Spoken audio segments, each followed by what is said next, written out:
always streaming on the Odyssey, iHeartMedia, or TuneIn apps. Just search for KDON in Las Vegas. Ladies and gentlemen, welcome to the #1 professional wrestling radio show in Las Vegas. This is the Mark Hoke Show. The Mark Hoke Show. Going bell to bell with the best in professional wrestling news, entertainment, and lots of Sin City surprises from inside the squared circle. Now, let's get to all the exciting pro wrestling action and bring on the host. Here is Mark Hoke. Good morning, Las Vegas. We are back. Very happy to be joining you once again with another edition of the Mark Hoke Show here on KDON 101.5 FM, the talk of Las Vegas, also streaming on the Odyssey app, AUDACY. Go get that app right now. And it's going to be really important today to do that. And we are also live streaming on X, Facebook, YouTube, on X at Mark Hoke Show, YouTube, and Facebook, The Mark Hoke Show. And all my friends get to watch it too. So that's pretty cool. But that is important. And why is that important, you say? Because the world champs are going to be having a little interruption in our show. They will be coming on at 9:30. So if you want to catch the last half hour of the show, you're going to either need to be watching us on the live stream or being on the Odyssey app. So just keep that in mind. So when you gets to 9:30 and you're like, oh my God, Mark Hoke's gone. They're doing the Basie baseball thing. I can't leave, Mark. Well, just get the Odyssey app and come to our live stream, whatever you want to do. Do both just for the heck of it. Why not? Have fun. Get us in double stereo. But make sure you remember that, like I said, we'll be off at 9:30 on KDON, everywhere else. So, all right. Massive week in pro wrestling, and we've got a big pay-per-view tonight, SummerSlam coming up this next weekend, and joining me in the house to talk about this and a whole lot of crazy stuff going on. Let's bring him in. Josh Rosenbaum, otherwise known to the planet as Coach Rosie. What's up, Coach? Man, it's good to be back. July is my vacation month, so I enjoyed it, and now it's back to school tomorrow, my last year, so I'm excited. Oh, wow. Oh, you're retiring? I didn't know that. Yep, this is my 30th year of being a high school teacher, so when you reach that level, it's like the military or the police or the fire. You take your pension when you can get it. Yeah, good. Probably a very good call right now, that's for sure. Well, Coach, there were a lot of interesting stories that popped up this week. And, we got some, a couple of pay-per-views coming up here too. But I have to say that the two things that I saw most on social media this week, number one was the takeover of the Pro Wrestling Nation channel on Sirius Satellite Radio. Now, of course, Dave LaGreca busted open, kind of spearheaded that whole thing. You had some pretty good hosts on there. One of which, actually a couple of which will not be working with the channel anymore, apparently. But it is now WWE Radio. And LaGreca's staying on. He's still doing his Busted Open show on there, but the coach's show is out. Thunder Rosa will probably not be working with them anymore, it sounds like. You already had Sam Roberts. You had Pete Rosenberg. Natty was doing her show on there. But they've already started not talking about AEW or any other pro wrestling on there. And a lot of people feel like this is just going to be a WWE propaganda machine now as things move forward. And there's a lot of disappointment on this, Coach. What did you think about this announcement of the Pro Wrestling Nation channel becoming WWE Radio? Just falls in line with the trajectory of what WWE has been doing. Their slow push to take over the wrestling world and make it back to the way it used to, which is one dominant company, is where TKO wants to take it. It's about the bottom line. Loyalty in this business has never really been extremely strong, but at this point, when it comes to WWE, it's almost null and void. Their bottom line is profits, and that's just the way it is right now. If you've got a problem with it, then don't listen to WWE radio. Find yourself a little podcast if you're an AEW fan. But that's corporate America right now. Takeovers and making sure that you're the most dominant fish in the pond. Yeah, I'm pretty disappointed about it because I think it was great to. I mean, really, look in terms of doing radio, they were the number one show. I mean, I was on Google searches and things like that myself and some others like Wrestling Observer, constantly fighting for them to be on the top line. And I really am sad to see that they're going to be shutting the rest of the pro wrestling world out. And then the other issue is that if, let's say, Dave gets on, is doing his show, and he says this booking sucked. I hated this match. You don't think the WWE's not going to slap him up behind closed doors and say, no, you can be mildly critical, but don't give that honest opinion. And I know they're going to be putting a lot of their podcasts on there, and I think to a point that's good that they're mixing up the what they're programming a little bit, because one fault that I had with the channel was they were doing a lot of repeats during the day instead of maybe bringing some other hosts in to do shows. But man, I can't get excited about this. It's really, to me, was the only reason I was listening to the series at all. And it just seems like it's going to be more, hey, WWE, we're awesome kind of thing, and that's it. I mean, what's the fun in that?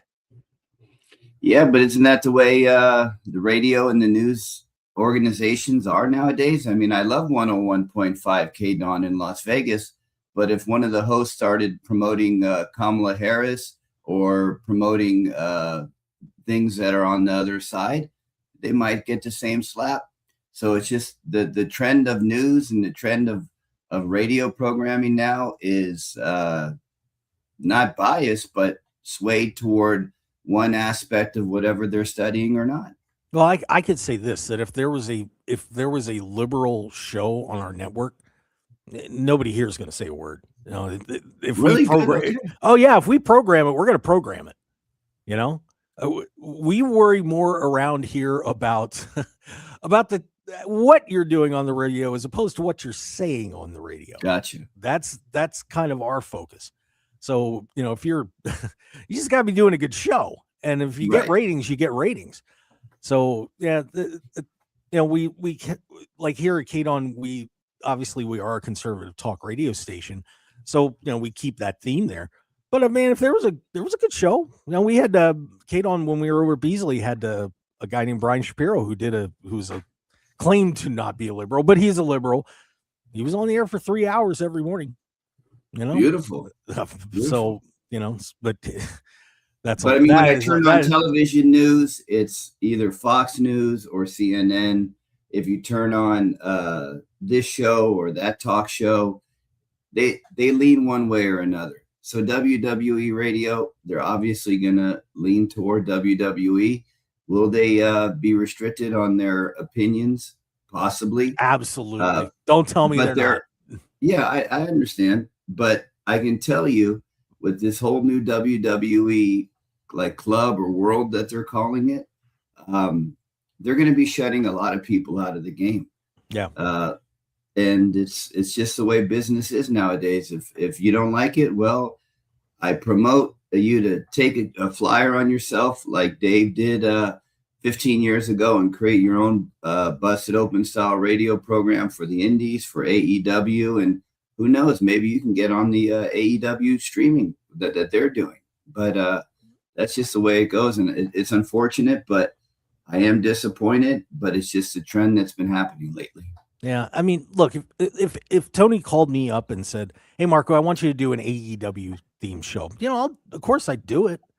But on the other side, I really enjoy being able to talk about everything in pro wrestling and talk about it freely. And one thing that and Coach, you probably see this all the time, that people are saying, oh, these guys are in Tony Khan's pocket and blah, blah, blah. And as far as I know, they're not, they're just some people like AEW better and they promote it a little bit more. By the way, that reminds me, AEW is going to be here August 12th for Dynamite. I'll be there. Brace yourself for that one. That's going to be a lot of fun. So get your tickets now for AEW Dynamite over at the Palms. Oh God, I told them they were going to like the Palms, Coach. I told them. Yep, you did. It's a great spot for a show. It's AEW's been very good lately on booking venues that fit their size that will make it look completely full, but eccentric, kind of weird auditoriums, arenas, venues where they really have a lot of character. And for Las Vegas, the Palms has a lot of character. Yeah, it's a great place to watch pro wrestling, and hopefully we'll see everybody out there and have a good time. That is for sure. So let's talk. We went to AEW. We're gonna be talking about this through the break, I'm sure. But AEW Redemption is tonight as we get ready for a pretty big show. But Coach, just overall, are you excited about this show today? I gotta be frank. It's an AEW pay-per-view, which means it's going to be great wrestling. There's no question about that. But I just feel like it's one of the like a WWE stepping stone pay-per-view as you get ready for the big one with All In coming up next month. So I don't know how to feel about this one today. Well, I've already purchased it, so I'm excited for it. AEW pay-per-views are where we get the payoff for not sitting through, but for investing our time in Dynamite and Collision, because a lot of those shows are great shows, but the pay-per-views are off the chart. AEW never disappoints in a pay-per-view. And I think that there's some matches today and tonight that will get some oohs and ahs. I think there's going to be some bridges that are formed that are going to be getting us over to All In and All Out, the London show and the Chicago show, and then Full Gear here in Phoenix. So AEW is starting to rev back up. A lot of the guys are getting healthy again. The storylines are getting strong. We're seeing Moxley interject himself with Ospreay. What's going to happen there? Is this going to be Kenny Omega's swan song? How are the Young Bucks going to do against Ospreay and Mox tonight? Tekla, is this going to be her crowning achievement to get to London to face Mercedes Moné? So there's a lot of things that are teetering on a great pay-per-view tonight. So I'm excited for it. Yeah, let's take a look at this card because it's a fun card. It really is. Conglomeration. That's Kyle O'Reilly, Orange Cassidy, Roderick Strong taking on the Lethal Twist, Jay Lethal, Blake Christian, and Lee Johnson.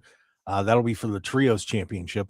As you mentioned, Tekla gets Willow Nightingale as well. She'll try to hold on to the Women's Championship and get to All In to face off with Mercedes Moné.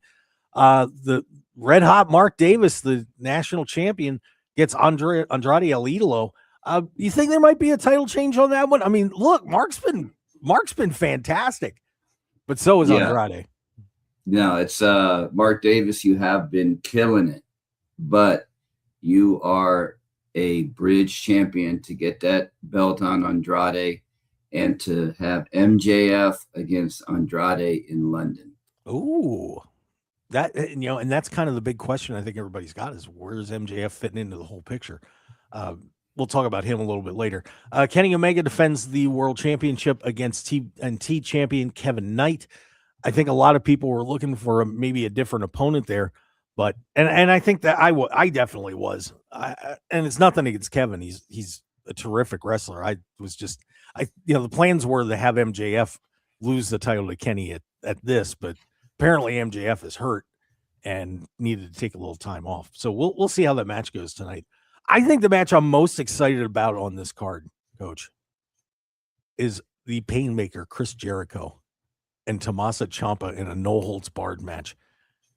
Coach, that's going to be wild. I am that one to me might be worth the $50. It's going to be a great match. And the promo that Ciampa had last night on Collision where he self-painted his face in the Painmaker, that was that really solidified it for me. That's going to be a match that takes us back into nostalgia, not only because of the characters, but because of the fighting style.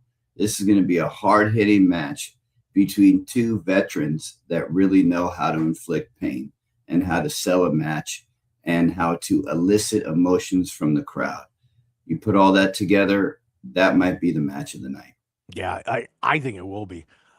One that's got some potential here. You know, we got Cajun Cope defending the world tag titles against the Death Riders, Claudio Castagnoli and Pac.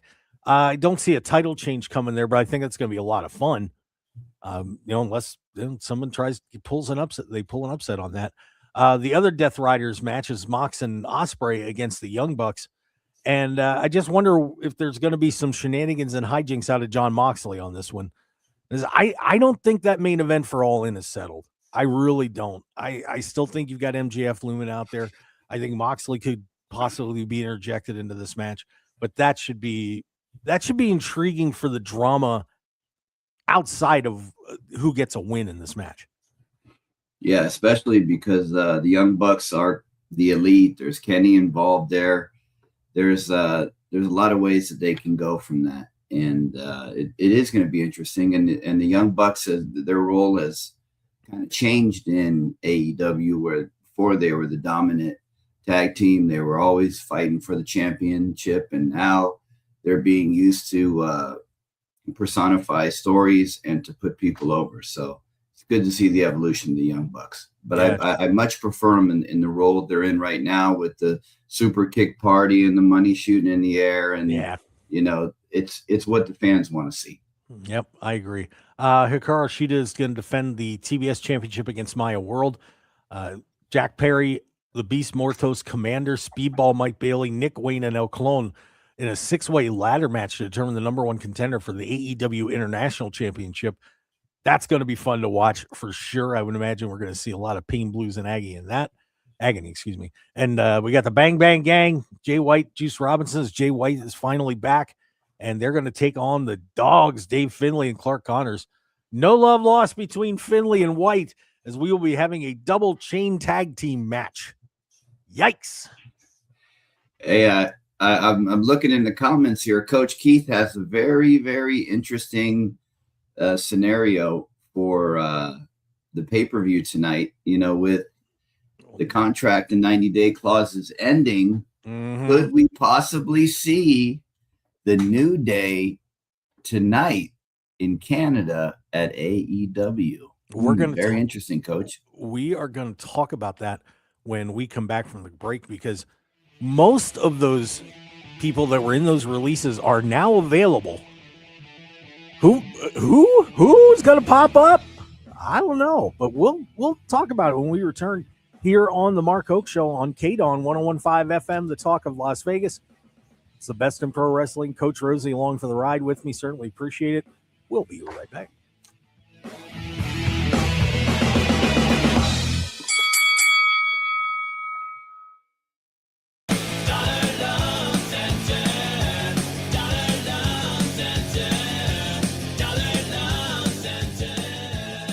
We're here with Chuck, founder of Dollar Loan Center. Chuck, what happens if someone applied before and was denied? Craig, I love this question, and the answer is simple. If you were denied in the past and still looking for a loan, before you go somewhere else and pay way too much, give us another shot. Everyone's situation changes. You may have a cosigner, a new job, a raise, who knows, but we're going to try to help. I'm telling you, it seems like my credit score goes up and down each month. Great point. We don't use a traditional credit score at the DLC, and you don't need great credit or collateral. We can also help you consolidate those expensive payday and title loans, because we lend way more and charge way less. Dollar Loan Center loves Nevada and lends up to $5,000 in minutes. Stop by a nearby location, apply over the phone, or online at don'tbebroke.com. Are you an adult with uncontrolled moderate to severe Crohn's disease symptoms and still packing a backup bag of clothes? Just in case, Skyrizi Risankizumab Risa can help you take control of your Crohn's. Feel significant symptom relief, including less abdominal pain and fewer bowel movements at 4 weeks. Plus, Skyrizi is proven to help people achieve remission and visibly improve damage of the intestinal lining. Individual results may vary. Skyrizi is a prescription injection medicine. Don't use if allergic to Skyrizi. Serious allergic reactions, increased infections, or lower ability to fight them may occur. Before treatment, get checked for infections and tuberculosis. Tell your doctor about any flu-like symptoms or vaccines. Liver problems leading to hospitalization may occur when treated for Crohn's. Ready to take control of your Crohn's? Ask your doctor about Skyrizi, the #1 prescribed biologic in Crohn's disease. Control is everything to me. Learn more at skyrizi.com or call 1-866-SKY-RIZZI. Empower. Ellie here is getting the sleeve she's always dreamed of.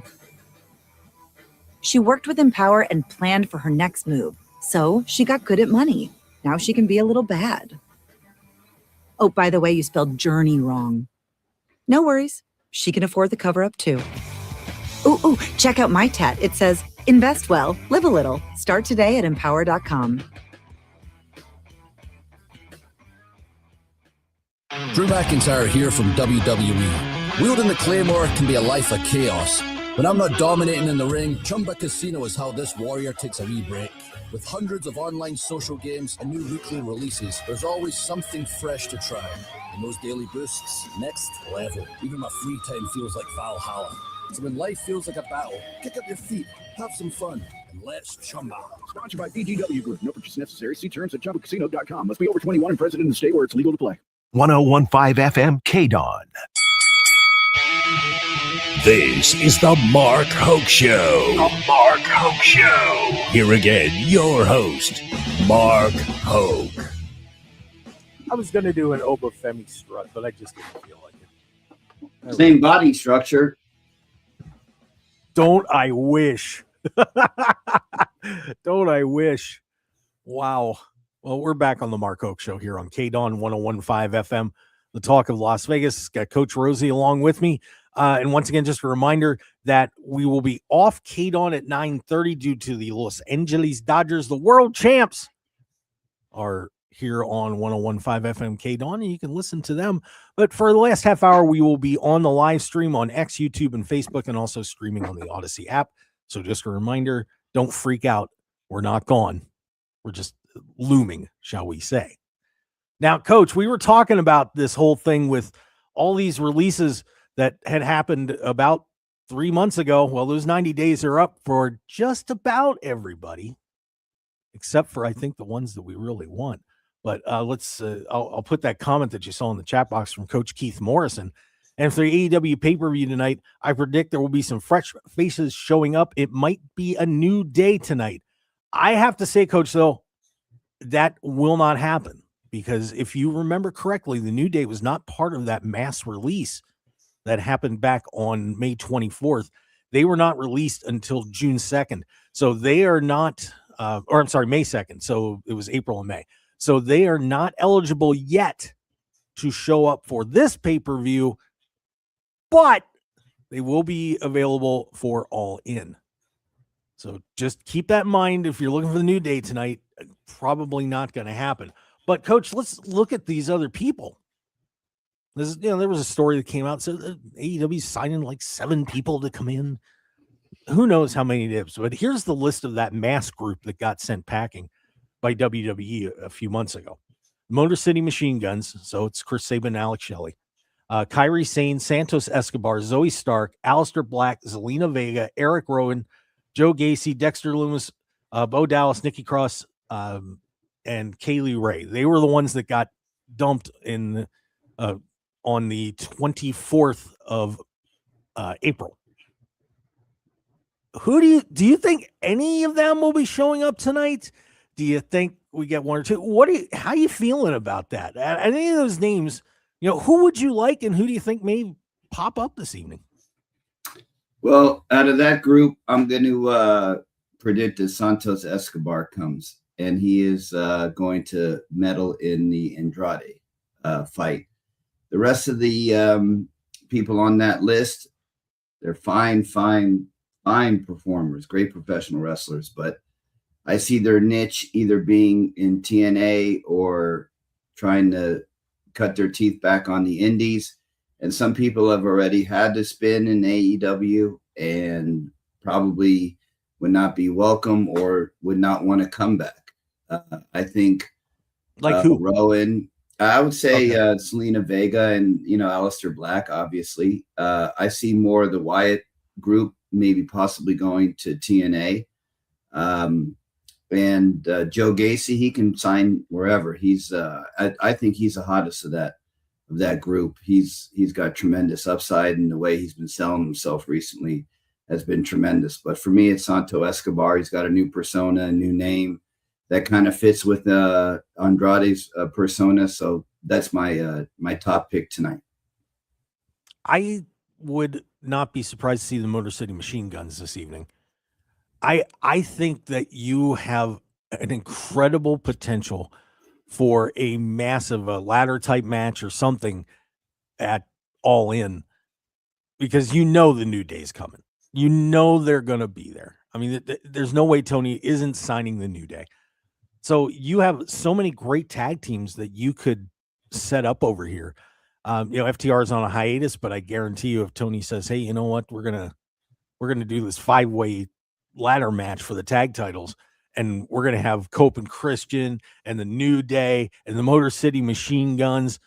There's no way they're staying out of that. I mean, it could be one of the greatest tag team matches of all time if they do it. And I will say this: how much fun would it be if you had announced, say, a 4-way match for the tag titles at All In, and then all of a sudden somebody comes out and says, "This is now a 5-way," just like happened at WrestleMania back with the Hardys.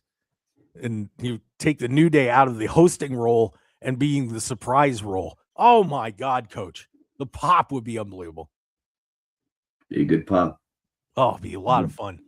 But yeah, I can see Motor City Machine Guns. I think Kairi Sane is somebody that would fit AEW pretty well. That's a good one. You get her against Sakara Shida for, and get her in a feud for the TBS title. I think that makes sense. But some of the other ones, I'd love to see Zoe Stark in there too. She's someone that I think would fit well in the division. But I do agree with you about, Santos Escobar. Yeah, WWE didn't want him to go there. He's a kind of Tony guy too. But Aleister Black, Zelina Vega is a very, very tricky decision to make, because Aleister sounded like was kind of, and on AEW, and if he doesn't come, is Zelina going to come, and how much would Zelina add to the women's division? I'm not sure. They're in a pretty good place right now. So that one's a little tricky. And then, like you said, then you got all the gang from the Wyatt Six. It does seem like right now more of a TNA act. I would agree with you on that. But there's some pretty good wrestlers in there too. So I'll be curious. I think that you might see a debut or two tonight, to say the least, but I don't know if it's going to be as massive as everybody thinks it is right now. Well, if not, then that's fine, because I think all the hopscotching that's been going on between AEW and WWE and all this hasn't been in the best interest of the wrestler. A lot of times the pavement is not paved with gold. You've seen a lot of people go from AEW to WWE and have kind of stalled out when they were huge talents there. And we've seen people go from WWE to AEW and not really had the performance that the expectations were had by the fans. So things are going well now with AEW. You don't need they're on the trajectory up. I don't think you need to tweak it that much. I don't need, maybe. Yeah, I don't not either. The whole thing. I totally agree with you on that. But along that line, I do want to talk really quickly about Bayley. And she seems like she's on her way out the door, and her contract's coming up fairly soon. Is there any doubt that she is going to be in AEW at some point here? Because I think she's hiding it, but she's frustrated, and she's got her best friend over in AEW in Mercedes Moné. I would expect that she would probably be packing her bags. Yeah, she's Bayley and the New Day are a different caliber of free agent. Yes. They can go anywhere they want and turn an entire promotion around. The other people we spoke of, great role players, but aren't gonna escalate all the way to the top. So you get Bailey in there, you put her with Mercedes Moné, and it's instant printing cash. Right. So it's a no-brainer. And who knows what's going to happen with Sheamus once he clears his 90 days or whatever. So there's a lot of intriguing people that are high echelon free agents that AEW might snatch up. What do you think about Sheamus in AEW? Because the rumors coming out anyway were, it'd be fun to have him here. We like the guy, but we don't really need him. What do you think about Sheamus's future, if any, in AEW?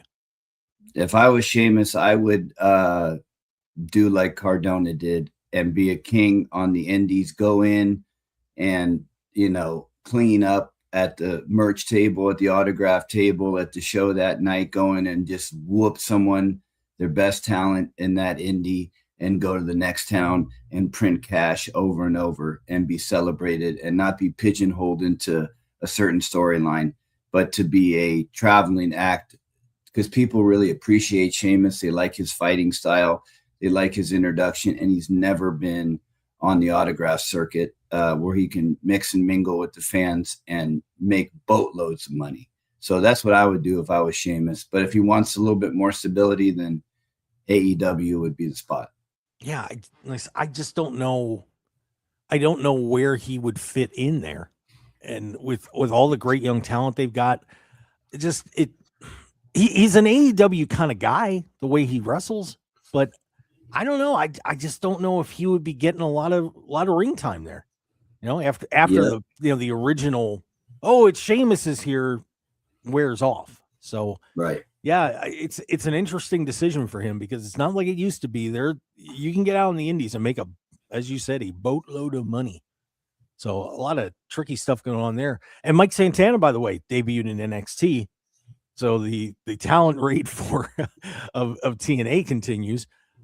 You like Mike Santana in WWE, and how far do you think he goes? Well, I like it for him because 3 or 4 years ago, he bet on himself. And when you bet on yourself and you have the opportunity to fulfill a dream that you've had, it's not only a tremendous accomplishment for the industry, but it's a tremendous accomplishment for him. He's overcome a lot, and his dream has always been to be part of the WWE machine. So for Santana, whether it's going to help his career or not, for him personally, I think it's a tremendous achievement. Yeah, on that side, I would 100% agree with you. I just don't know, Coach. This is something that when I see people go from one place to another in pro wrestling, I'm looking at that and saying, how far can you go? If Obafemi left WWE and went to AEW, he shoots to the top, right? You know that. Or if Roman Reigns left. Mike Santana is a very interesting talent, but one, WWE has a really bad habit of pigeonholing Latino performers. We've seen that. It's hard for a Latino performer to get to the top in WWE. Do they get, intercontinental title runs? Do they get US title runs, tag team runs sometimes? Yeah. But Mike is going into a really crowded pool at the country club, and as good as he is, how far will he go? I don't know. I don't know, Coach. There's a pretty big wall at the top of that pyramid. Yeah, you're right. And on Matt Hardy's show this week, he had a great idea where, when R-Truth runs up with Damian Priest, you have a true Puerto Rican tag team where you really buy into the Puerto Rican culture. They go out and they have a huge tag team run. And WWE hasn't had great tag team runs recently. They don't even really defend them on pay-per-views, or they don't even defend them at all. So this would be an opportunity for him. But if not, he's a weathered performer. He's been in this industry for 20 years or longer. So to catch this payday at the end of his career, or what he might think is the height of his career, is great for him and his daughter and for his entire family. Yeah, and you mentioned R-Truth and Damian Priest. I'm just wondering how fast they are going to be dethroned by the appearing to be incoming Big Cass and Enzo Amore. Man, Coach, I would use that at SummerSlam so bad. That debut at SummerSlam would have been perfect, but it looks like they're saving it for afterward, which, okay, I get it, but my God, that stadium would erupt if Cass and Enzo popped in there as a mystery opponent. Yeah, but I don't know if Cass needs Enzo anymore.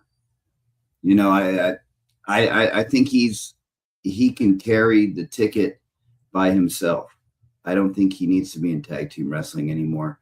I think that there is a need for some big guys, some huge, ripped, strong guys to go up against Oba to fill that role. And I think his storyline is another one of overcoming your demons and having a strong mindset and getting to where you want to be.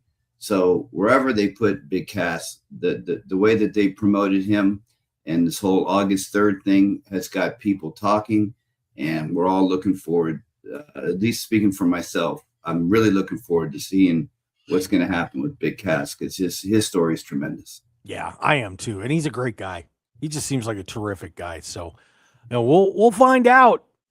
And we're going to talk a little bit about SummerSlam later on during the show. But some interesting stuff happened in the courtroom, Coach. And you know what? I hate to say it. I hate to toot my own horn sometimes, but occasionally I should do it. Hulkamania was right again. About what? Stick around, everybody. We'll be right back on the Mark Hoke Show here on KDON 101.5 FM, the talk of Las Vegas.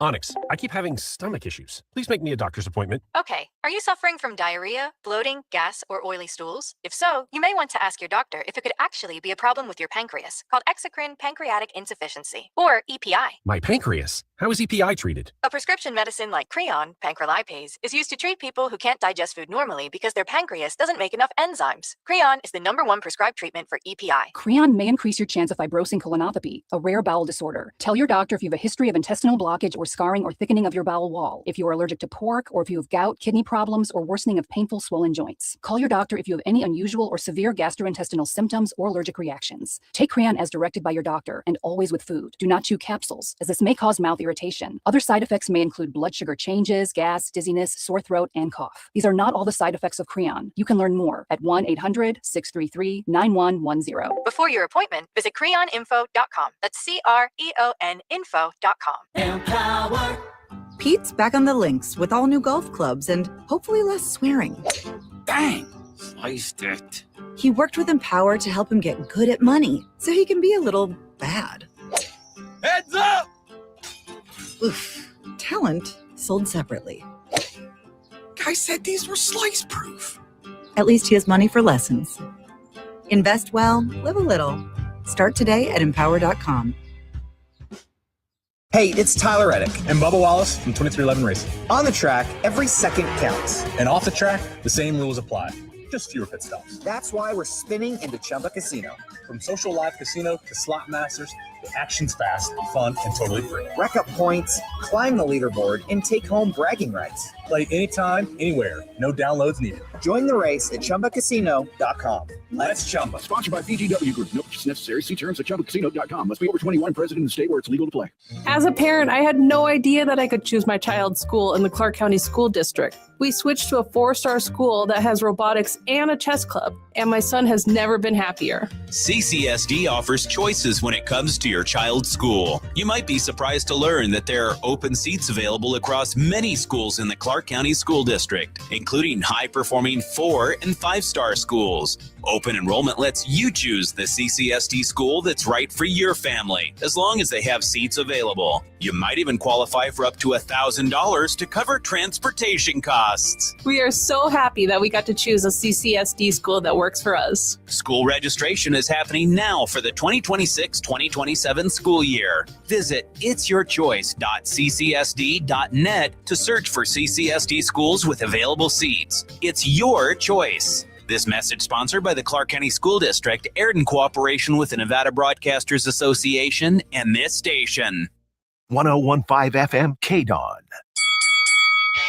You're listening to the #1 professional wrestling radio show in Vegas, The Mark Hoke Show. The Mark Hoke Show. Now, here again is Mark Hoke. Yeah, that's me.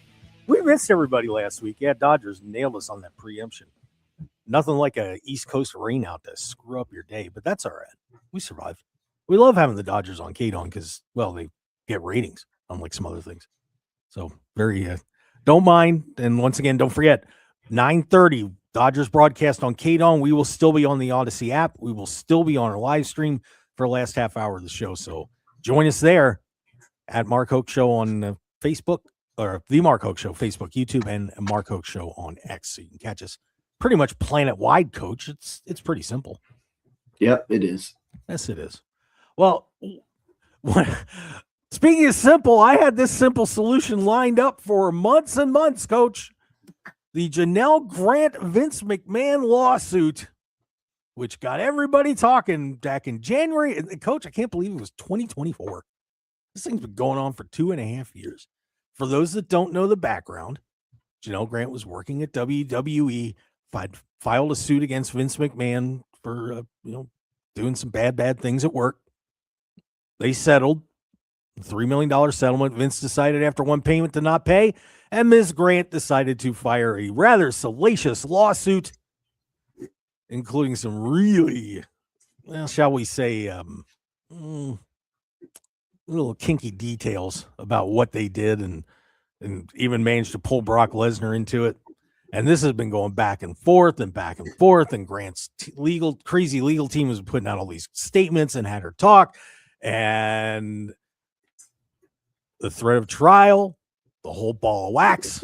And guess what? Like I said the whole time, this lawsuit is being dismissed and they're taking it behind closed doors to arbitration to end this thing. What a shock. I'm stunned. So it officially that they have Grant McMahon, WWE officially filed for a voluntary dismissal lawsuit, suggesting a resolution is close to be found. So they'll be settling this behind closed doors because it was a he said, she said case the whole damn time. And Miss Grant just managed to pull off one thing. She got Vince out of WWE, and she's going to get some extra cash. But man, this drama was not necessary.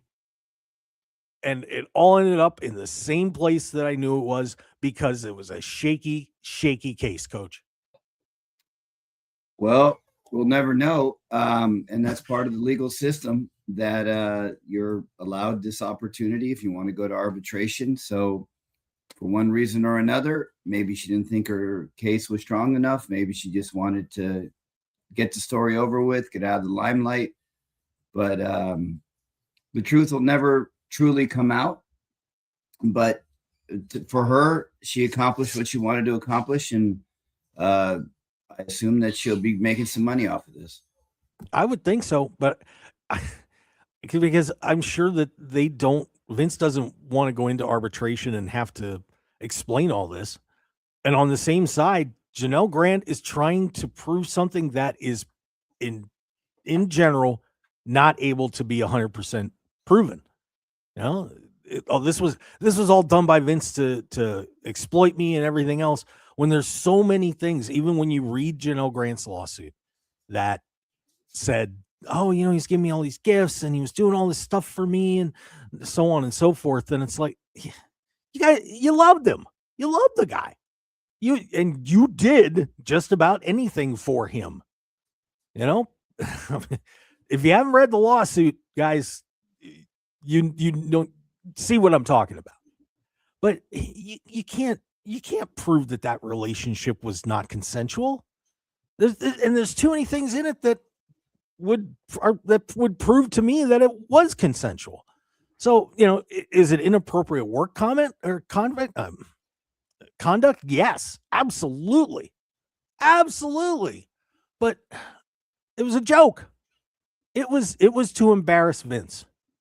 And if you look at the reputation of Janelle Grant's legal team, they're very militant feminist, So they were loving every second of filing this lawsuit and making the money. I said this from day one. This was going to end up behind closed doors.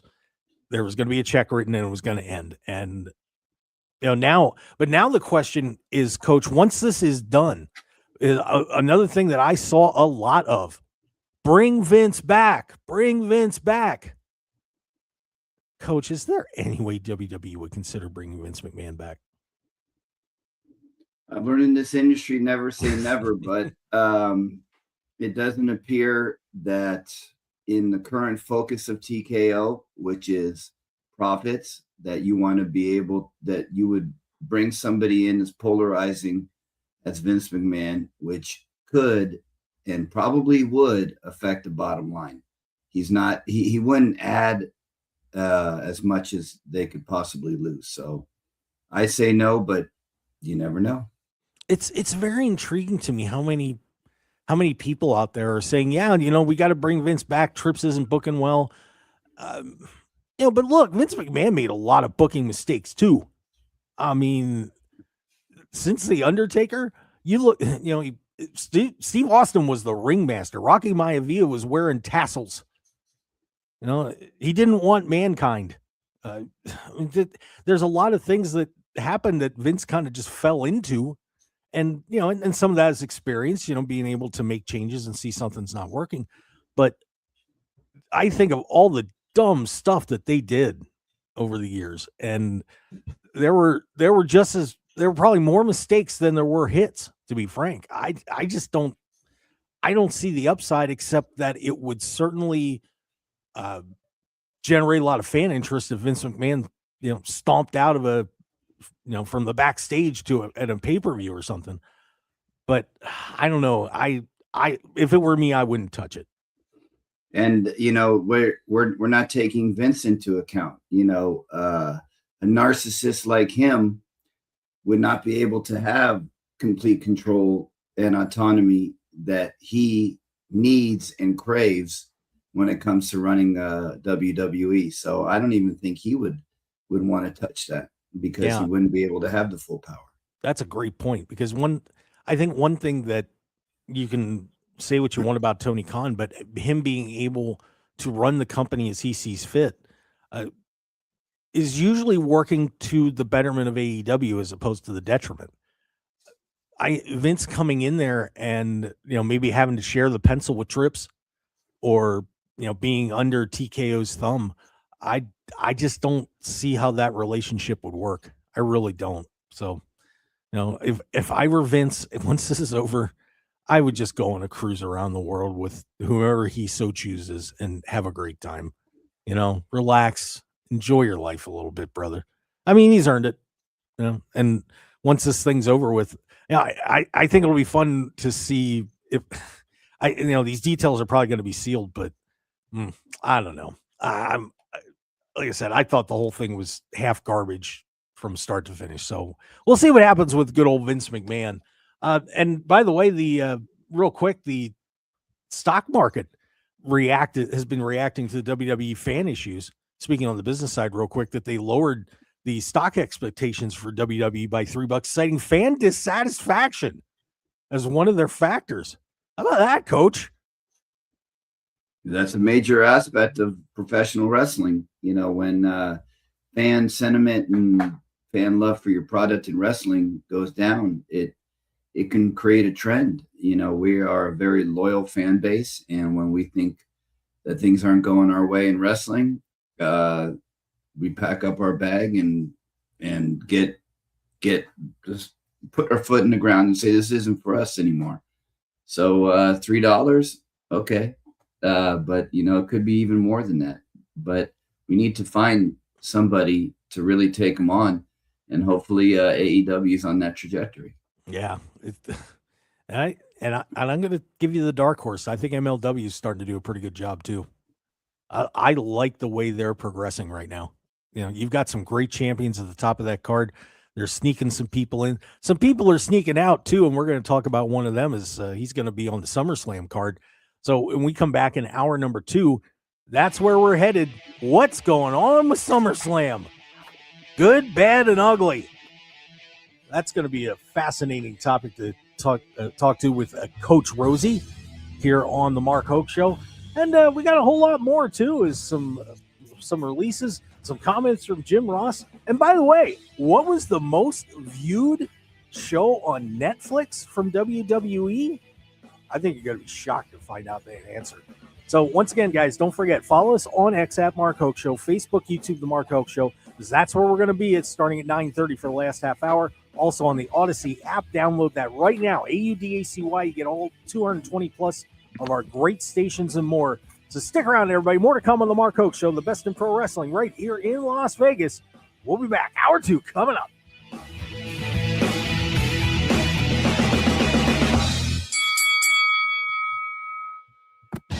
Want more of the Mark Hoke Show? Follow us on Twitter at Mark Hoke Show. Like us on Facebook at The Mark Hoke Show. And visit markhokeshow.com to keep up with everything happening with the show. And remember to check out all of our archive shows on YouTube at The Mark Hoke Show and download our podcasts at markhokeshow.podbean.com and all your favorite podcast outlets. So join the Mark Hoke Show family today, and thanks for listening. Katie got a VIP box for the postseason. She worked with Empower to help her get good at money so she can be a little bad. She planned well and was able to bring the whole family. Who wants homemade egg salad sandwiches? Even Beth. Horseradish? Anyone? How about some tuna on rye? Oh, strike 3, Beth. Invest well, live a little. Start today at empower.com.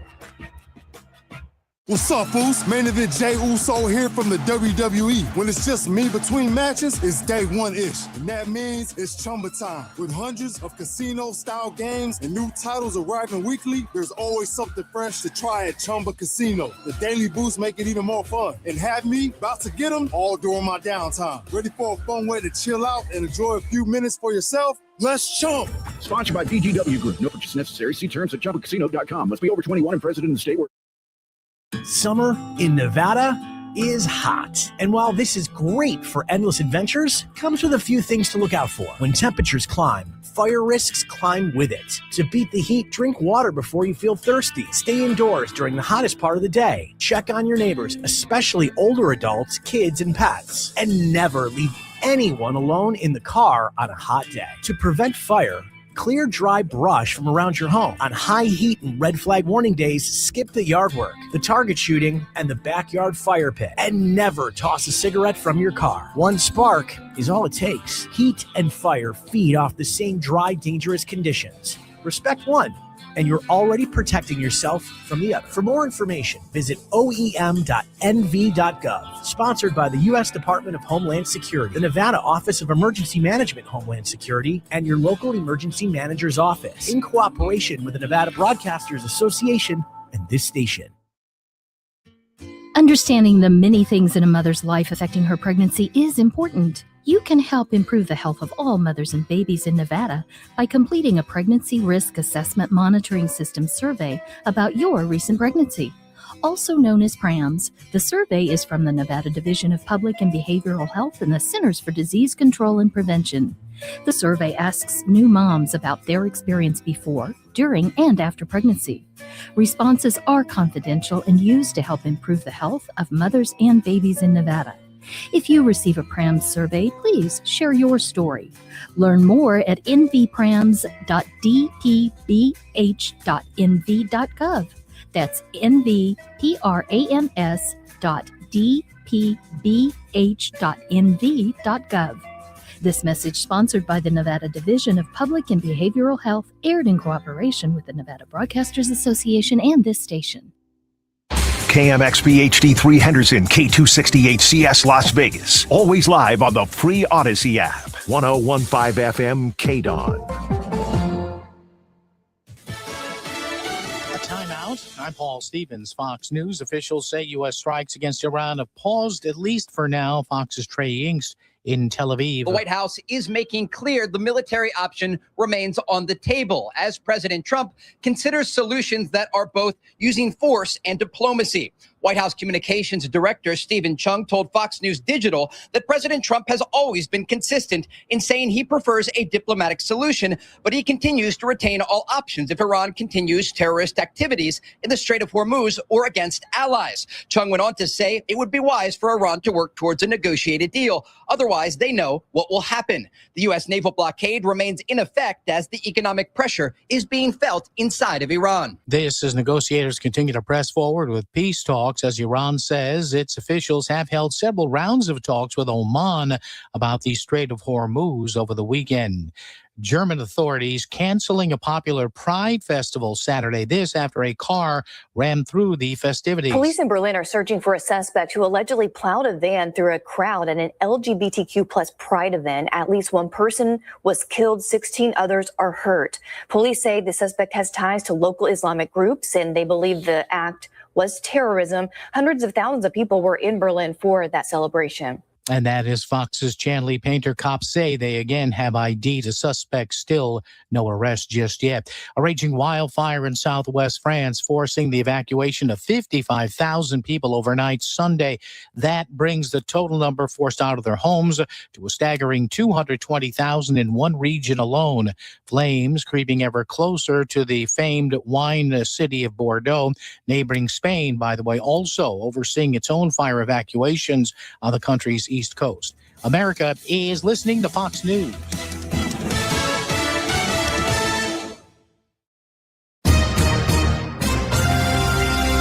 From around the world, Trey Yingst, joining us from Tel Aviv, Israel. To Washington. I'm Mike Emanuel. To your own backyard. If a story impacts you or your wallet, we're on it. It's the Fox News Rundown. We give every story the deeper look it deserves with must-listen interviews and smart analysis from the voices you can trust. Start your day with the Fox News Rundown. Listen and follow now at foxnewsrundown.com or wherever you get your favorite podcasts.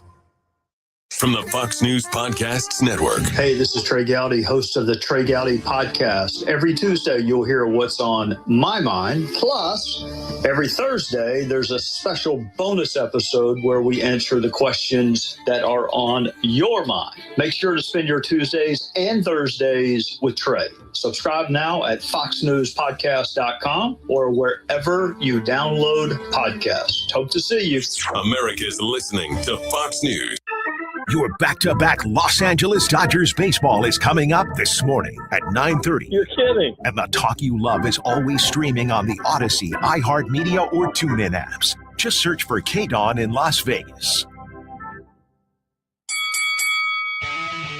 Ladies and gentlemen, welcome to the #1 professional wrestling radio show in Las Vegas. This is the Mark Hoke Show. The Mark Hoke Show. Going bell to bell with the best in professional wrestling news, entertainment, and lots of Sin City surprises from inside the squared circle. Now, let's get to all the exciting pro wrestling action and bring on the host. Here is Mark Hoke.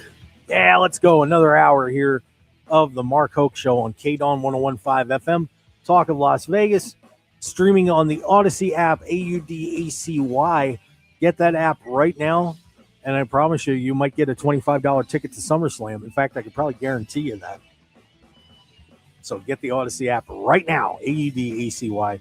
Check out all of our great shows there. And, of course, we are streaming on X at Mark Hoke Show, Facebook, YouTube, The Mark Hoke Show, where you can get in and, give us your comments. And we love to hear your thoughts and ideas.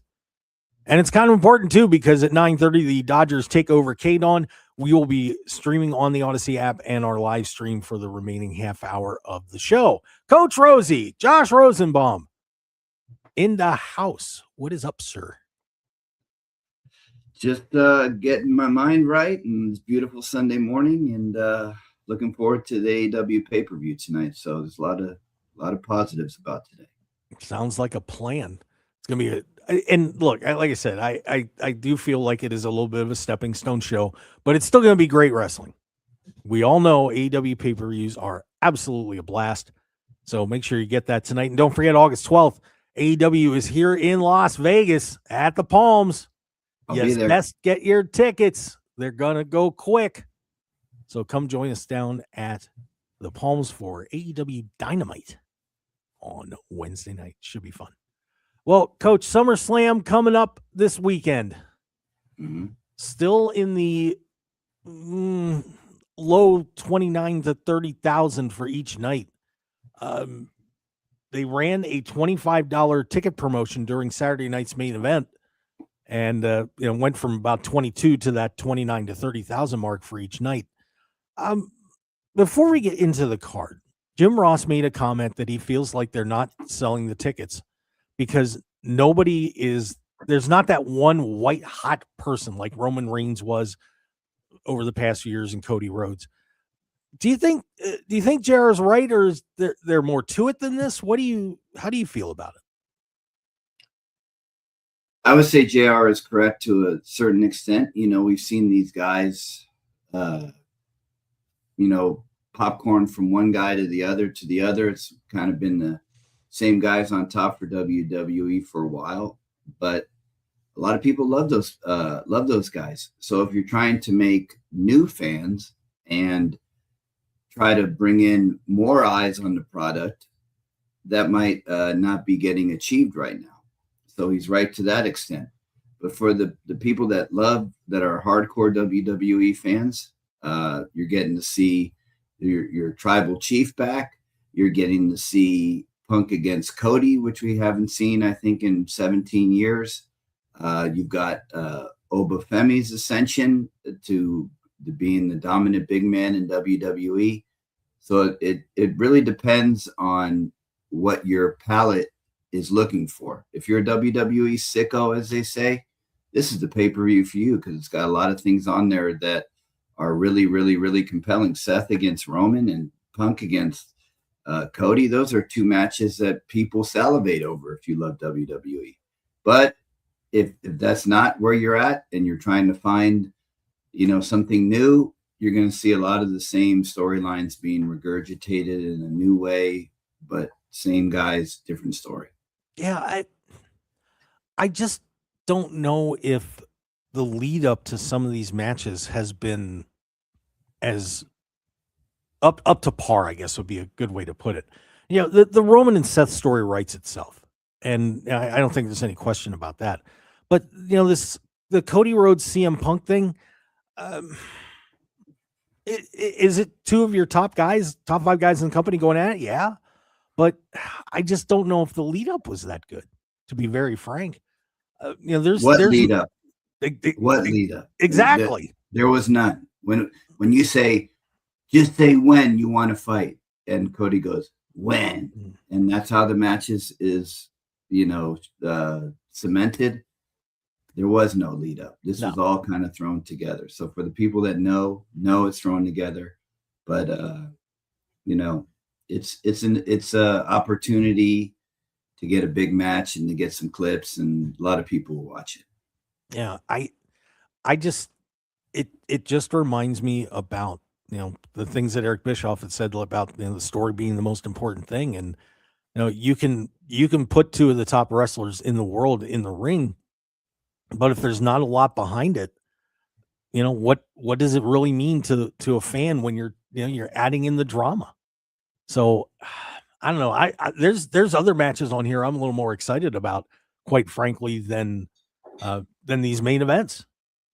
To me, so let's run it down. They haven't announced what's on what night yet, but there's some on here that I'm like, okay. Well, Liv Morgan is going to defend against Io Sky, and unbelievably, it's her first title defense since she won the title at WrestleMania.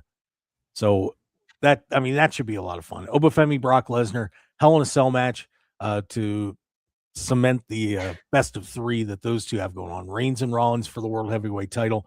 This is one I'm excited to see.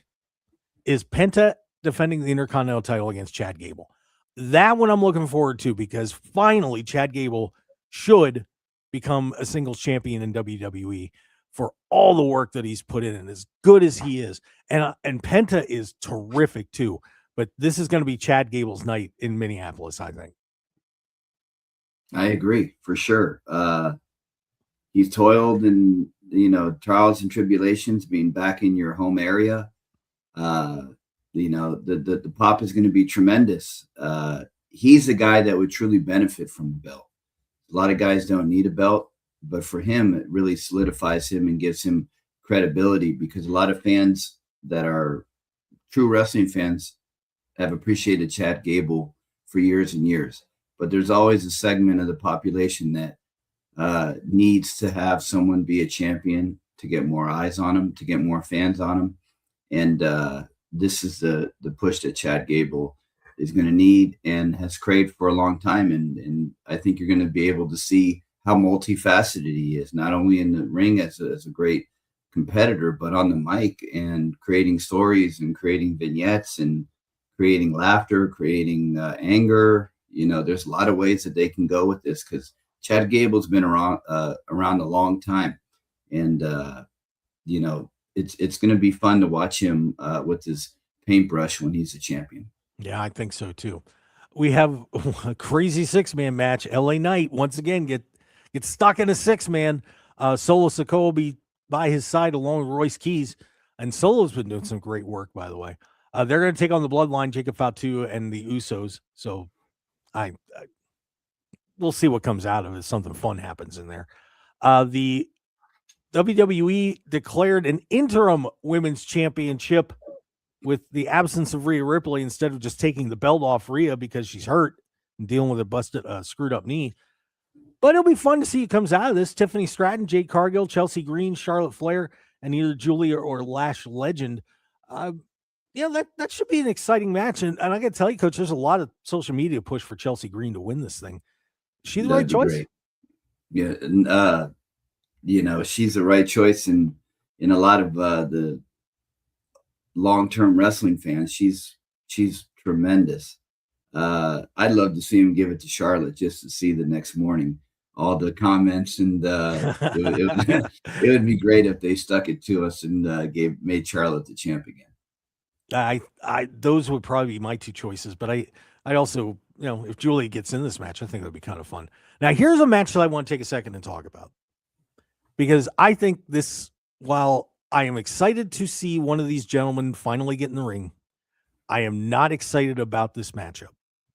Not that it's not going to be a good match, but it is Gunther against Nick Aldis. Of course, Aldis was the SmackDown GM. He hasn't wrestled since, I believe that was 2023, if I'm correct. Yep, there it is. August 27th, 2023 in Impact, lost to Eric Young. So Aldis has been out of the ring since then.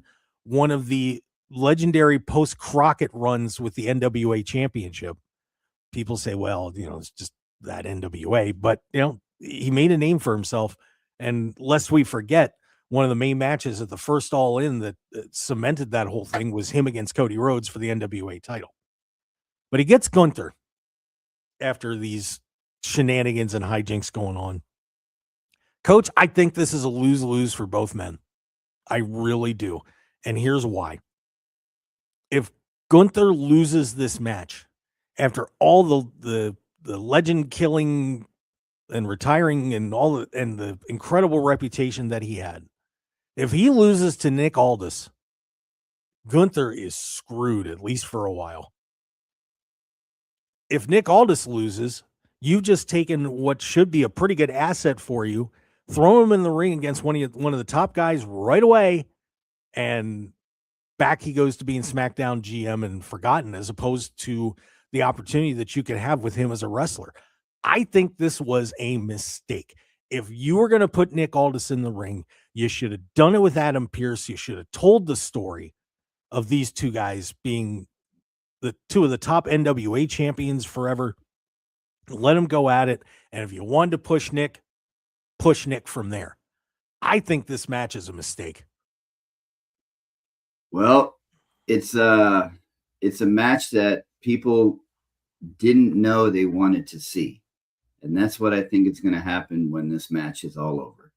I think Gunther is going to win, but I think the true winner in this match, after seeing him battle and actually seeing, a lot of people have never put their eyes on Nick Aldis in the ring. True. Nick Aldis is a tremendous professional wrestler. And that's why I don't want him to lose this match. I think he's going to come out on top even after losing. I think you're going to have some type of respect handshake in the ring. I think he's going to get a huge pop. I think he's going to have Gunther on the verge of losing either by tap or by pin. And when it's all said and done, he is going to be celebrated. And whether he goes back to being the general manager or not, or maybe he gets a run out of it, we'll see. But Nick Aldis will definitely come on top when this is all said and done. Yeah, and I just don't want to see Gunther get hurt.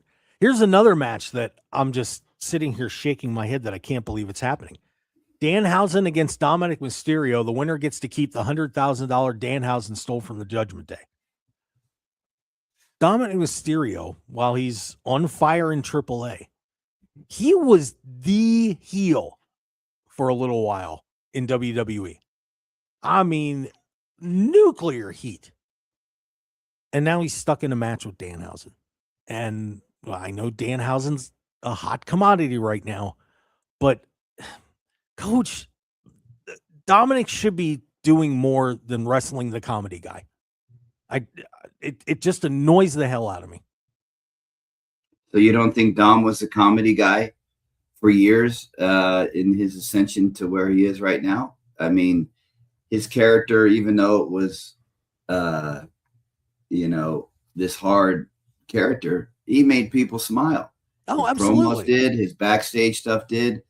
So he hasn't really had anything lately that would get people to talk. I mean, AAA, he's doing tremendous work down there. But to give him the Danhausen platform where they can create some clips, create some stories, create some kind of cloning, create something, and for him to either beat him or however they're going to book it, it's going to get all eyes back on Dominic Mysterio again.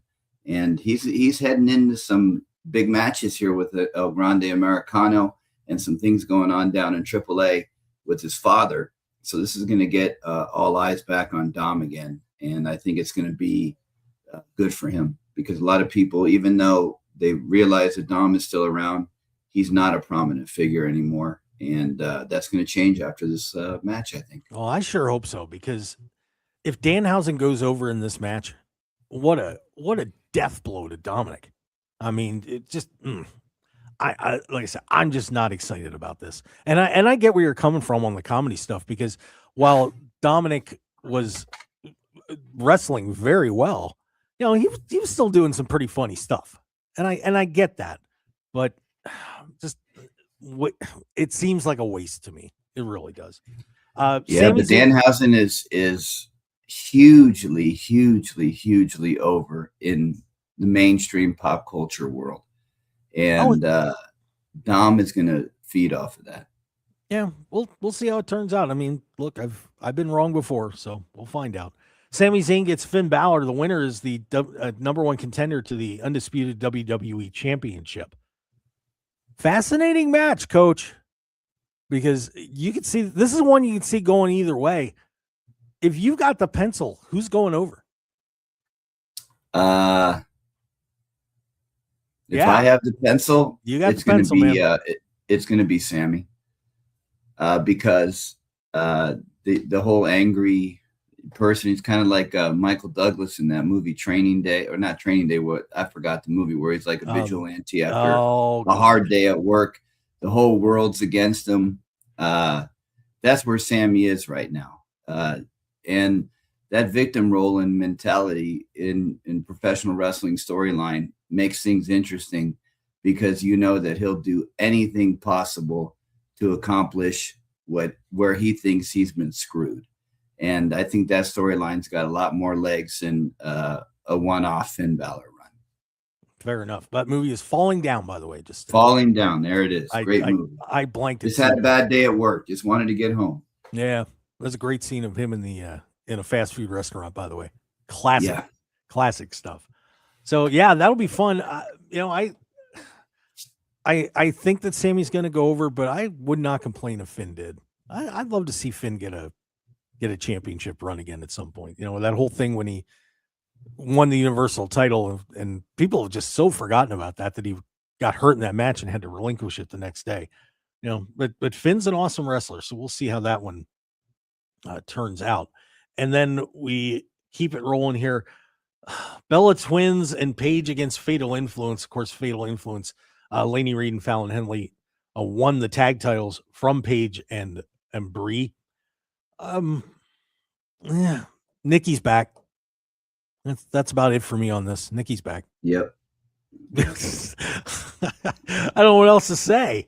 And now this one's a fascinating one too. And I'm a person that I always like when somebody makes a return or a debut somewhere. Give them a little bit of a build before you throw them into something big. And this is going to say a lot about what WWE really thinks about Trick Williams. He's going to be defending the U.S. title against the returning Baron Corbin, who I think the world of. I think he's eventually going to get the world championship. But what happens if Baron beats Trick? I mean, I think it's going to happen too. So what happens to Trick Williams? I mean, you could make a pretty good feud out of this, I would imagine. But man, I'm surprised Baron got thrown in that fast. If I could, I would reach through this screen and slap the taste out your mouth, Marco. How dare you say that the lemon pepper stepper Trick Williams is going to lose to some second-rate hack? Wow. Some guy that has only achieved greatness because of the pencil. We're talking about a transformative champion, a man that is going to cement his name in the annals of WWE history, Trick Williams. This is almost, lowering himself to have a squash match here on SummerSlam. Wow. To fight Baron Corbin. Wow. Baron, welcome back to WWE, but you've bitten off a little bit too much in your first match back, because you have not faced a man like Trick Willie. In the chat box, Coach Keith Morrison says, I agree with you, Mark. Trick is going down. There you go. There you go. I think it's going to be fascinating where this goes. But like I said, I'm just surprised that they threw him in there in a title match with one of their hottest guys this quick if you're trying to build Baron Corbin back up in WWE. That's the thing that I'm most surprised about with this match. Yeah, it's a chin scratcher, but Keith is a Philadelphia guy, so he's going to have to experience a little bit of LeBron. And when you have greatness in your city like LeBron coming to Philadelphia, you have to realize that in Minnesota, you got a little greatness coming to town. And Trick Willie is going to step all over Baron Corbin, possibly send him back to the casinos with you, Mark, when he was that bum scratching up for a quarter to play the Keno machines or to play the penny slots. He'll be right back where he started. I would give my dear friend Tom Pestock $1 any day of the week, as long as I had one. Yeah. So that's the card. Let's take a break. We're going to talk a little bit more about it, and we got some other topics we want to make sure that we hit before we wrap up here on the Mark Hoke Show. But don't forget, once again, about 9:30, the Dodgers take over KDON. So please make sure you have the Odyssey app ready to go, or you can join us on the live stream here. You can make comments like Coach Keith Morrison and everybody else that's in the chat box. Stick around, everybody. A whole lot more of the Mark Hoke Show coming up.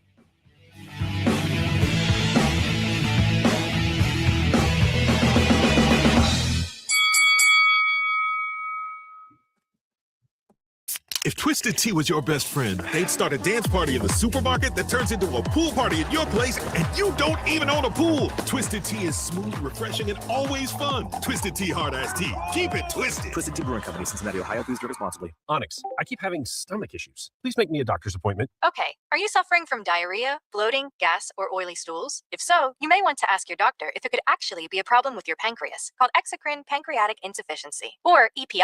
My pancreas? How is EPI treated? A prescription Prescription medicine like Creon, pancrelipase, is used to treat people who can't digest food normally because their pancreas doesn't make enough enzymes. Creon is the #1 prescribed treatment for EPI. Creon may increase your chance of fibrosing colonopathy, a rare bowel disorder. Tell your doctor if you have a history of intestinal blockage or scarring or thickening of your bowel wall, if you are allergic to pork, or if you have gout, kidney problems, or worsening of painful swollen joints. Call your doctor if you have any unusual or severe gastrointestinal symptoms or allergic reactions. Take Creon as directed by your doctor and always with food. Do not chew capsules, as this may cause mouth irritation. Other side effects may include blood sugar changes, gas, dizziness, sore throat, and cough. These are not all the side effects of Creon. You can learn more at 1-800-633-9110. Before your appointment, visit creoninfo.com. That's CREON info.com. 1 in 4 Americans have a disability. I'm one of them. I'm also a working mom who cares deeply about making sure every child with a disability thrives by getting their access needs met. We've got a trusted ally by our side. Easter Seals provides children and families the foundation for lifelong success through early learning programs, skills training, and prep for college and career. That's my Easter Seals. Make it yours. Join us at easterseals.com. Twisted Tea Hard Iced Tea just got harder with Twisted Tea Extreme. Twisted Tea Extreme is made with real brewed tea, goes down smooth, and an 8% give of alcohol. Dial up the fun with Twisted Tea Extreme. Keep it twisted. Twisted Tea Brewing Company, Cincinnati, Ohio. Please drink responsibly. 1015 FM KDON. This is the Mark Hoke Show. The Mark Hoke Show. Here again, your host, Mark Hoke. I'm not sure what the heck I just did on the live stream. I was trying to shoot a bow and I think I dropped it, but that's okay. We're having a great time here on the Mark Hoke Show. And don't forget, once again, at 9:30, we will be on off KDON for the Dodgers, but we will be on the Odyssey app and streaming on YouTube, X, and Facebook. Just look us up and hang in there with us. We would certainly appreciate it. So, Coach, we talked about the SummerSlam card. What are you expecting out of this night? Unfortunately, we got a half full stadium. I'm sure they'll find a way to get some more tickets sold before it's all said and done. But some great matches on the card. I don't think we can dispute that. What are you looking forward to in this, and what's coming out of it? For SummerSlam, what am I looking forward to? Not much. Really? Not much. No, I'm not. Obviously, I'm interested to see where they're going to go with the big matches, the big three with the Obafemi and the Seth, Roman and Cody Punk, but to not have the men's tag team championships defended on another pay-per-view, that doesn't sit right with me. Some of the other matches, so for me, if you were to put SummerSlam up against AEW Revolution, not match the caliber of matches, but I think tonight's pay-per-view will be a lot better than SummerSlam. Wow. That could be a fair statement. Like I said, I think the lower card has more that is intriguing me than the main events. Even though I'm very curious to see who's going to come out of the Punk Rhodes match, because that's going to set the road for a while. And Sammy ends up winning the number 1 contenders match. He's going to face whoever that is. You get a Sammy Punk match. Do you think Cody should go over in this one? Do you think he should get the belt back again? No, I don't. But I'd like to see it. I'm a Cody mark, so I'd love to see him back as champ, but I don't think it's going to happen. Yeah. So, like I said, I think there's going to be a lot of fun matches on this card. I just don't know if the intrigue is quite there. So we'll see how SummerSlam turns out. That's a fair point. Yeah. So brace yourselves, everybody. Should be a fun weekend. Of course, AEW Redemption tonight. Don't forget about that. And once again, don't forget AEW is going to be here in town August 12th for Dynamite Collision tapings, and should be an awesome time at the Palms. So make sure that you join us out there. Now, some other stuff happening outside of the ring in WWE. We are seeing more and more celebrity involvement in World Wrestling Entertainment. At the Fanatics Fest up in New York City a couple weekends ago, Tom Brady slapped Logan Paul and is saying he wants to show his athleticism and be in the ring. We had a bunch of the New York Knicks involved in Saturday night's main event. Coach, I think and there's a lot of reaction to the Knicks guys being involved in Saturday Night's Main Event backstage. Apparently, people weren't happy about it. It's like, why aren't we out there? Why are you putting the Knicks out there? And I get that it's in Madison Square Garden. I get it. Knicks won the World Championship, but I don't think for a wrestling fan that the New York Knicks guys being out there really moves the needle. I don't believe the people in New York City were sitting there saying, "Oh yeah, I'm going to buy a ticket to Saturday Night's Main Event because Jalen Brunson's going to be there." And I gotta be honest, who wants to really see Tom Brady wrestle? Does it get eyes on the product? Yes. But in terms of the actual wrestling fan, the one you should be catering to a little bit more, I don't want to see a Tom Brady Logan Paul match. No. Especially Brady would go over. Are you kidding me? It's just, I feel like that they're trying too hard to reach out to the mainstream, what they call the mainstream entertainment industry, and forgetting about the people that have been supporting them all these years. So what do you think?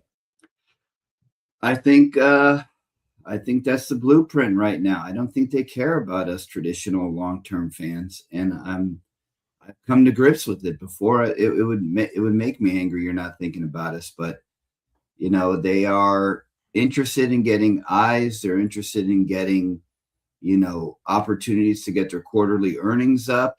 You bring in some guys that have some huge mainstream popularity for that one night or 2 nights or that whole storyline that they're involved, you're going to get a surge. And I think that's what they're interested in. They're not interested in creating long-term storylines. They're interested in creating short-term memories that will hopefully push them into, higher earnings. But the fans and what we want are really secondary. And it's hurting them. Coach, look what happened at WrestleMania. They overcharged everything and they paid a price on ticket sales. And now we are at a week out from SummerSlam and they don't even have the stadium half full with ticket sales yet. Not even half full. US Bank, a normal configuration is 66,000. The full configuration is 72. They're not going to get that unless they just give tickets away. They're not. And they might not even get it if they give tickets away. Yeah. And we all know they do that anyway. Everybody does. Yeah. Yeah. But still, that you can't give half the stadium away and make money, Yeah. It doesn't make sense to us as fans and as people that have seen the ups and downs of the wrestling business, but this will be a case study in how to run a business and wrestling 10 to 20 years down the line, because either this is really going to take off and you're going to see tremendous growth and financial gains by the company and the stocks rising, or you might see him back to 83 weeks where somebody takes over the reins for a little while and there's a course correction. What does Tony need to do that? Do you think in the next two years or so that it's within reach that they could be reaching viewership and attendance numbers like WWE and actually rival them? I believe that Tony has a mindset to make that happen. Whether he decides to incorporate some of the long-term storylines that we're hoping for out of AEW, or to incorporate a little bit more of the Gaga that WWE uses to bring in new fans, we'll have to see. But their motto is, where the best wrestling is, where the best come to wrestle. And that will only take you so far. What they need to put in is, like I said, the storylines, a little Gaga, maybe some more vignette work, and to really try to get it to where WWE is and has been. Whether it happens or not is still to be seen, but I'll always believe in AEW, because they started from nothing, and if they can get back to where they were prior to COVID, who knows? Because that's when AEW was hot as lightning. People were traveling all over the country, going to pay-per-views, watching Dynamite live, and they had 2 or 3 shows. It was tremendous. We need to get back to that. Yeah, and and to the point we mentioned about Jim Ross saying they don't have that one white hot person, AEW has that potential with MJF. And I think Will Ospreay could be that guy too. And when you listen to Will talk, I mean, there's an interview that I got to do with him a few years ago when they were here in Vegas, and you hear him speak of AEW, and you just want to get behind him and march with the guy. The enthusiasm is incredible, and I would love to see maybe Tony. Now we flipped the title a little bit, but an MJF long-term battle with Will Ospreay, I think would draw. I mean, I think they're doing a lot of the right things, but that may be that one thing that's missing is that guy that everybody's going to walk around like when Hulk Hogan came into WWE. All of a sudden, everybody was talking about WWE because of Hulk Hogan. They need that guy, and if it could be MJF, it could be Will Ospreay. I'm not sure. But if they figure out who should be at the tip of the spear, then I think AEW can take that next step. So we'll see. We will. By the way, speaking of Hulk Hogan, it was the anniversary of his passing 1 year ago, a couple of days ago. And, still a lot of outpouring. And, I just saw something from Mark Miro saying just how much Hogan helped him out with his organizations. But I talked about this at one of the teases. The top viewed show now, and you got to keep in mind too that a lot of the pay-per-views are on ESPN, like WrestleMania, but it wasn't even close involving especially international audience. That Hogan show got 9 million views that they put out. 9 million. Hogan's, even in passing, is still a draw, man. People miss him, and I don't think that's ever going to change. Nope. I was in Tennessee last week, and we went. They have a Hulk Hogan beat shop there in Pigeon Forge, and the place was packed. People were spending $25. There's a ring in there. People were paying $25 a pop to come out to Hulk's music and film themselves coming out. So, wow, the love for Hulk Hogan is definitely still there. The character Hulk Hogan revolutionized the business of wrestling and was a role model to many. And I just the company that finds their next Hulk Hogan is going to be the one that's going to win this war, and it's going to be a lot of fun. But yeah, I mean, and Netflix can't be complaining too. They over the first half of the year they did 149 million global views and 327 million global hours first half of 2026. So they're happy. I don't think ESPN's happy, but Netflix has got to be thrilled with numbers like that. Right. For sure. Yeah. So big win for them. All right. Let's step back and take a break. And when we return, there was a pretty interesting match that happened on TNA. And I just wonder, who that could have been, because I know a certain person, Coach Rosie, was very excited about this match. I have no idea. Let's see if you guys can figure it out. And we'll check out your comments in the chat box too. So stick around, everybody. That and a whole lot more coming up. Final segment of the Mark Hoke Show. Stick around.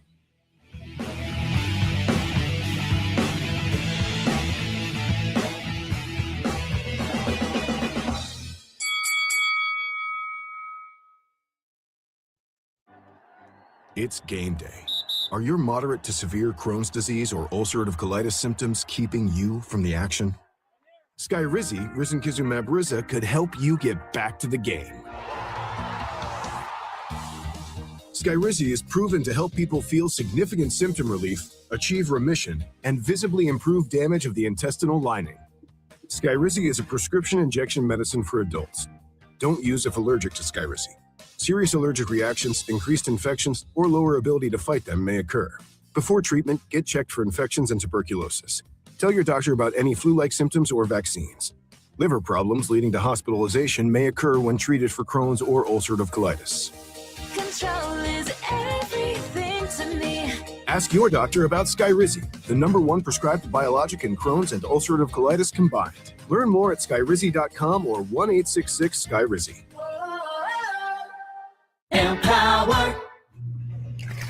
After wanting one for years, Kevin is finally enjoying his new hot tub. This is the life. He worked with Empower to help him get good at money, so now he could be a little bad.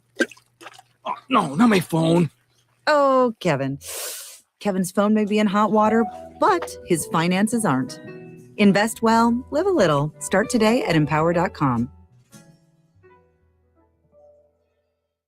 Chumba Casino brings non-stop fun straight to your screen. Anytime, anywhere. Explore hundreds of games like slots, blackjack, and instant scratch-style cards. Sign up to unlock your free welcome bonus and daily login bonuses. And enjoy your chance at exciting prizes without spending a thing. No purchase necessary to join. Just click, play, and enjoy the ride. Only available in permitted states. See T&Cs. Sponsored by VGW Group. No purchase necessary. See terms at ChumbaCasino.com. Must be over 21 and present in the state where it's legal to play. 1015 FM KDON. You're listening to the #1 professional wrestling radio show in Vegas, The Mark Hoke Show. The Mark Hoke Show. Now, here again is Mark Hoke. All right. And we thank everybody for sticking with us, whether you're on the Odyssey app or on our live stream. We certainly appreciate it. Best of luck to the Dodgers, I guess. I'm not a Dodgers fan. I'm an Orioles guy. It's been a weird struggle for my team this year, but good luck to the Dodgers and all your fans. If you're out there listening to that game, well, you're not listening to us anymore. That's sad, but it's all right. You know, however we get the ratings.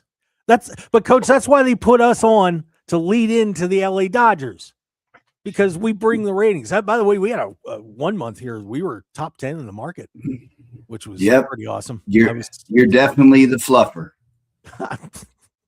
Wow. I don't even know what to say about that. So let's just go to the comments in the chat box real quick. A couple kind of wrap things up and before we get into a couple more topics. Coach Keith Morrison, this was about the busted open radio situation with WWE Radio taking over the Pro Wrestling Nation Sirius channel. As a person who had Sirius XM for 20 years, I've been a busted open fan since the beginning. I'm kind of disappointed on the channel change. My prediction is some of the hosts won't be there for long. Yeah, they already turned a couple over. Coach is out of there, man, because they know Coach wasn't going to hold back. He wasn't going to hold back, and he was a WWE guy. So why get rid of his show? Well, I think we know the answer. Yeah. So fascinating stuff with that.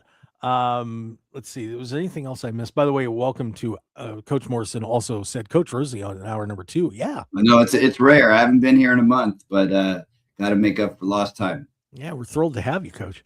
So TNA, we went back to the Hardy compound again, as the Hardys did a match against the Righteous in the Righteous Deletion, which they achieved supreme victory.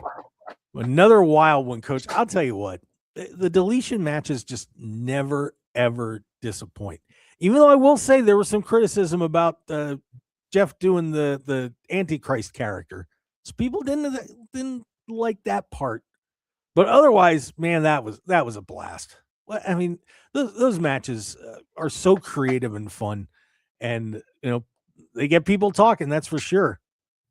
Yeah, no, the people that don't know about the Antichrist, they'll get to know that character, because that was a delineation from 2010 when he was the world champion TNA. So there's a lot of unfinished business with that character and some amends that I think Jeff would like to make with that character to really solidify him as one of the great personas. It's going to be interesting to see what they have, but the deletion matches, they always have tremendous callbacks and get people to disassociate themselves for a little bit, because these dream sequences, like in that match where they went back to their original fatherhood home and Jeff and his father were snapping, and that original footage, and then they tied it in with the Righteous, and then they had the dilapidated boat, and they had the firework fighting. And this was probably one of the very first deletion matches where the Hardys took some serious damage. There was, and there was drama in that match when they were about to put the lily in the valley in Jeff's mouth, and Matt swooped in and saved his brother and ingested the lily of the valley. I mean, I honestly, I know I'm a mark for the Hardys, but I teared up. I thought Matt in that match was going to, fall victim to the Lily of the Valley, but the good old Lake of Reincarnation comes back into play, and they come out as the goats. And you know what? That wasn't good enough for Jeff. He had to go back in because people have been calling for this Antichrist character at a lot of the meet and greets. They ask about that belt because it was a unusual belt. They ask about when that character's coming back. So for the diehardies to have the Antichrist of professional wrestling coming back will be tremendous. And who knows what's going to happen with Matt. But if you look at there's a major clue on the TNA Lockdown poster. It's Jeff's hand going up the steel cage. So who knows what's going to happen? Are the Hardys going to split up? Is he going to clean up professional wrestling? But coming up this week, Jeff's got a singles match against Nick Nemeth for the TNA World Championship, where he's going to solidify his character as the Antichrist. So we'll see where that goes. It's going to be a very interesting one, and that's in Philadelphia, so you'll probably be able to catch Coach Keith at that match. There you go. Well, speaking of TNA, the Dark Side of the Rings, because we lost last week's show, mostly featuring Jeff Jarrett and, talking to a lot of the big players in there. And unfortunately, we had D'Lo Brown lined up, and the preemption cost us D'Lo. But we're going to get D'Lo back on soon. He lives here, so we'll drag him in. But what did you think of that? I thought Jeff Jarrett came out looking pretty good in there. And really, I think Dixie made a mistake not coming on the show and trying to defend herself. You can have your opinions about her, but she should have at least tried to save face a little bit, because she got crushed. I mean, she really got crushed on that thing. But fascinating story about what happened in TNA over those years, Coach. What did you think of that whole thing? I loved it. I'm a big Jeff Jarrett fan, and to see him get his redemption when a lot of the facts and details have come out from this show and have come out through subsequent podcasts and all that. Jeff was a martyr for TNA. Jeff did everything he could to keep the TNA on the rails. Jeff took a lot of abuse, both mental and physical, in TNA. Now, some of that was self-inflicted through some of his demons, but he came back around on top of the world. He is the king of the mountain. And the true winner from the television program was obviously Jeff, but to have Karen Jarrett come out and share how she truly felt about everything that happened, with the way she was treated, with the way Jeff was treated, with the way that the company was treated, was eye-opening, because Karen Jarrett doesn't open up that often. Yeah. And for her to speak up as not only a wrestler, but as a wife and a mother, showed what a tremendous woman Karen Jarrett is, because she was truly the backbone for Double J, and was there for him in his best hours and his darkest hours. And without Karen, I don't know if we'd be able to have Jeff Jarrett where he is today, because he's gone from A to Z since his tremendous recovery. And I'm so happy for Jeff, and I'm so happy to see where the future lies, because who knows, TNA under Jeff Jarrett was tremendous. I would love to see that happen again. Yeah, I just wonder where TNA is going to be going. I said at the beginning, I didn't like the agreement with WWE, and it's cost them a lot of talent. And I have to give credit to Matt and Jeff Hardy for, and Nick too, Nick Nemeth, for really stepping in and taking a leadership role to keep that company rolling after really the cabinet got emptied recently. I mean, they lost just about everybody.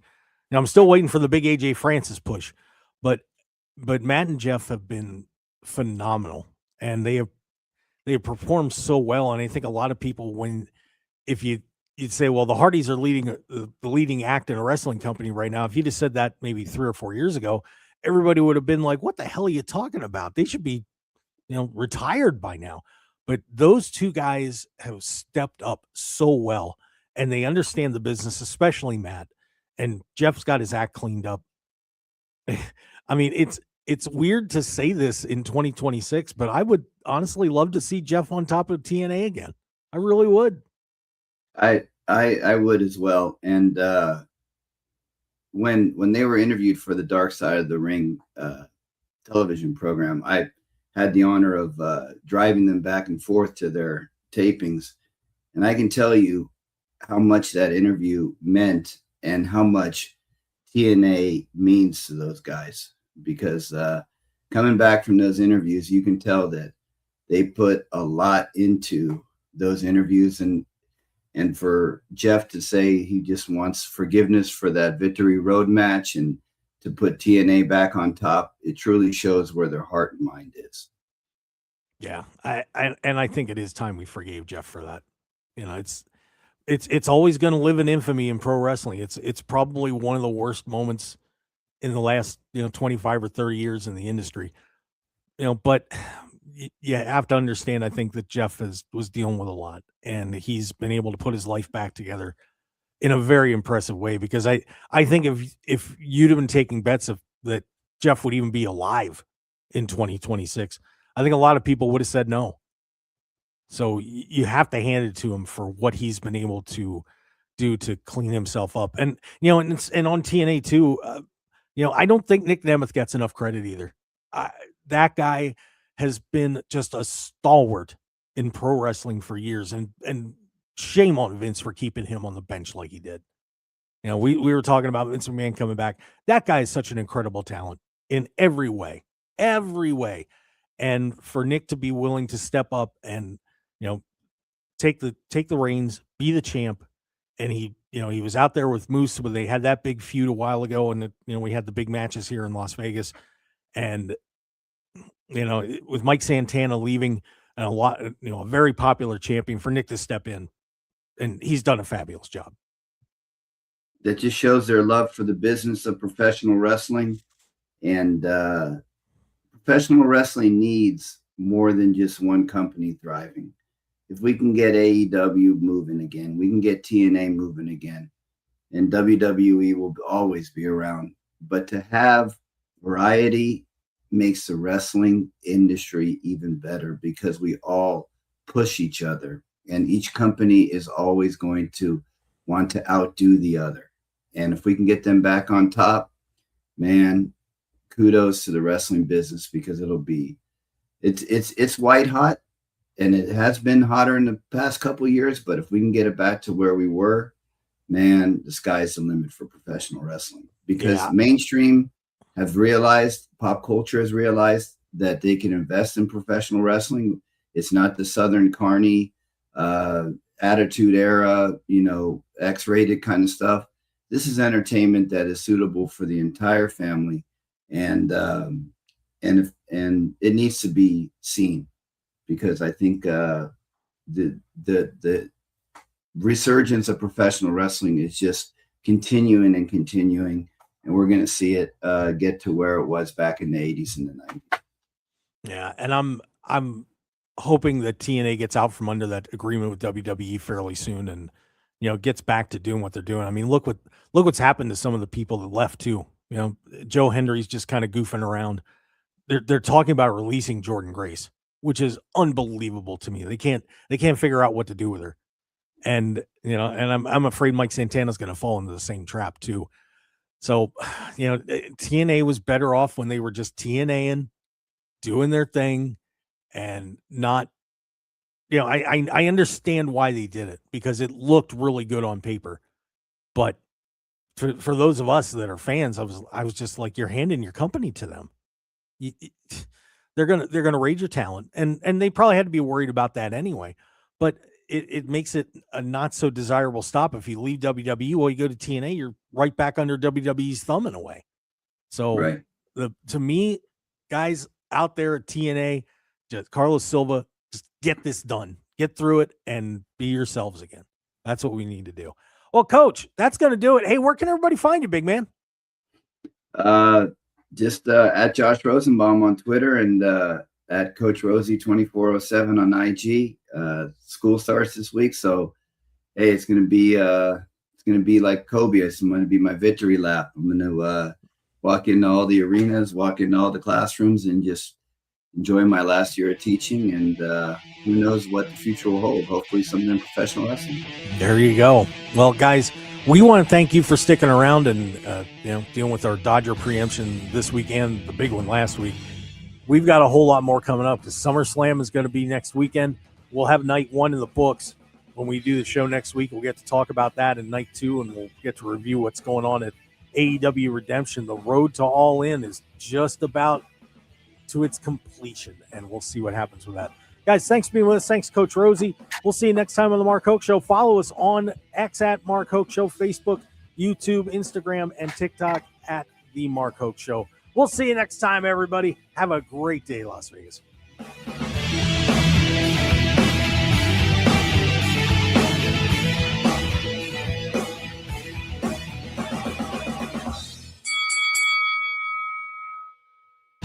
Want more of The Mark Hoke Show? Follow us on Twitter at Mark Hoke Show, like us on Facebook at The Mark Hoke Show, and visit markhokeshow.com to keep up with everything happening with the show. And remember to check out all of our archive shows on YouTube at The Mark Hoke Show and download our podcasts at markhokeshow.podbean.com and all your favorite podcast outlets. So join The Mark Hoke Show family today, and thanks for listening.